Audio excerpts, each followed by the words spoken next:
Hello, I'm storyteller Dale Jarvis from Clarke's Beach, Newfoundland. Congratulations to Storytelling Alberta on 40 years of telling stories. My beginning, in terms of a storytelling relationship with Alberta, was back in 2005, I think, at the Calgary Storytellers of Canada conference. That was the start of a lot of friendships and relationships with storytellers in your province. So from that beginning, I have a beginning story to tell you, and it starts appropriately. In the beginning, the earth was without form and void, and darkness lay upon the face of the deep. Well, said God, this will never do. Let there be light. And there was light, and he separated the night from the day, and then he reached down and he pulled up the dry land from the waters. And then he created everything that swims in the ocean and flies in the air and flutters and crawls and creeps along the ground. And then he created man, and he created woman. And some people say that that first man and that first woman, they had hundreds of children.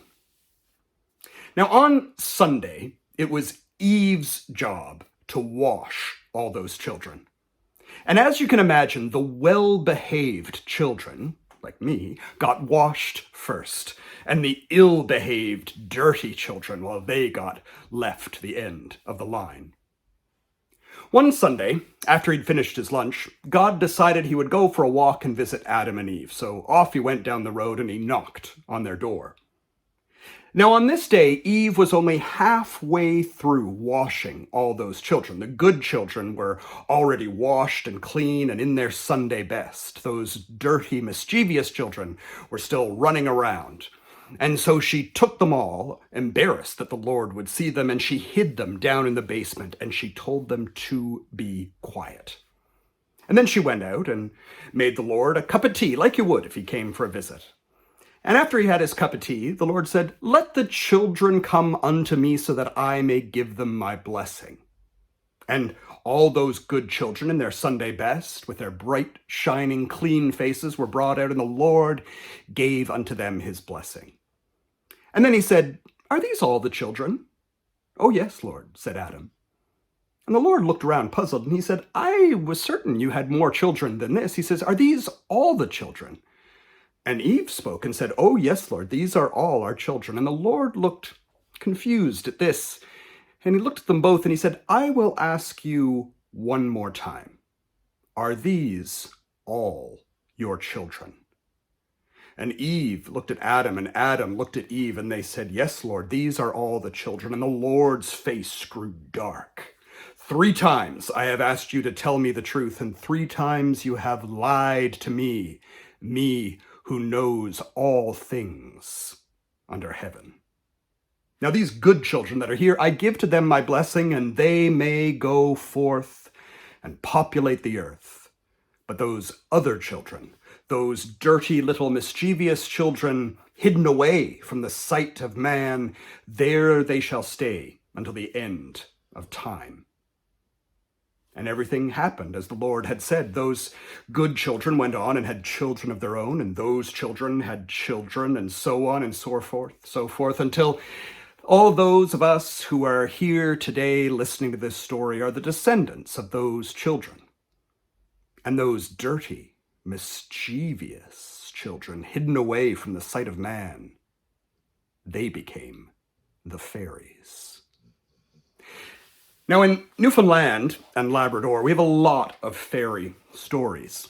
And the fairies, true to their nature, are still mischievous, and we don't always quite understand why the fairies do the things that they do. One night, many, many years ago, there was a husband and wife and his parents, and they were sitting up having a game of cards, when suddenly there came a knock at the front door. And before they could stand up, the front door swung open, and in walked 4 men, clothed all in green, carrying between them a coffin. And they came in and they laid the coffin down on the floor, and then they straightened up once more, and they turned around and they went back out the front door.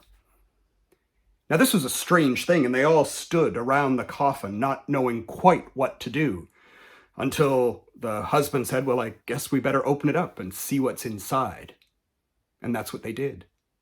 They pried up the lid and they put it to one side and they looked down, and there, inside the coffin, lying on a pillow of white silk, was a young girl. Well, she's not dead, the mother said. They could see her breathing, and they lifted her up and they put her on the daybed. And they all stood around, and before long the girl woke up, just like you or I would wake up from a nap. And she was startled to see herself surrounded by strangers.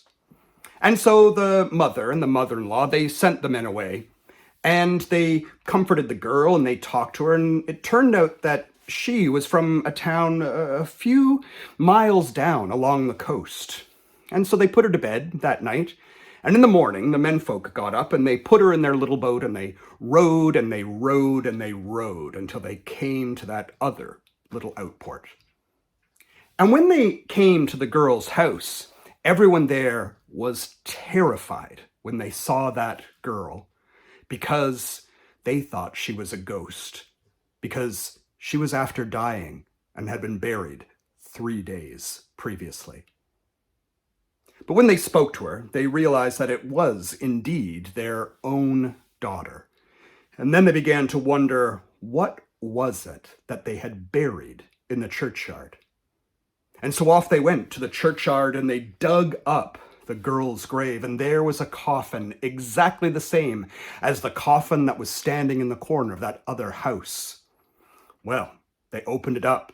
They lifted up the lid, and when they did, lying inside on a pillow of white silk was nothing but a birch broom. And people said that that had been the fairies, that they had stolen that girl away and they had charmed an old broom to look like her corpse. And then for some reason, 3 days after her burial, they had dropped her off in that other place. The menfolk rode back home and they told that story. And that coffin was such an object of fear that they left it stood up in the corner where they had left it. And I know it's true because when I bought the house, it was still standing in that corner. I'm storyteller Dale Jarvis. Congratulations on 40 years of storytelling, and may you have 40 times 40 more.